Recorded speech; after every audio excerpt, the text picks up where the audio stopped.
Ito ang aking jungle tier list updated as of December 2025. Kung napapansin nyo ay nag-shift na muli ang ating meta sa mga safer junglers natin katulad na lamang nila Baksha, Fredrin, and Lancelot. Considered safe si Lancelot dahil napakadulas at napaka-versatile ng hero na ito. Pwede mong i-tank sa lot, pwede mo ring i-damage build.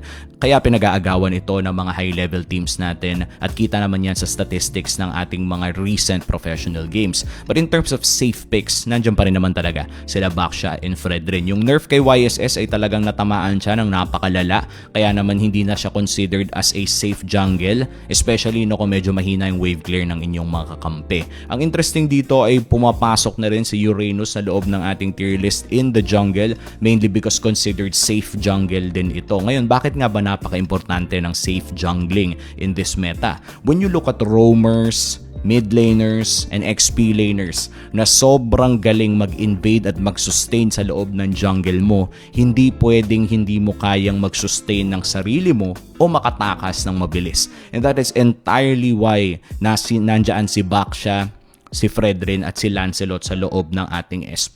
Dahil kahit i-invade sila, most of the time ay kaya nilang pumalag ng napakaaga pa lamang o kaya makuha ang kanilang mga objectives nang hindi namamatay.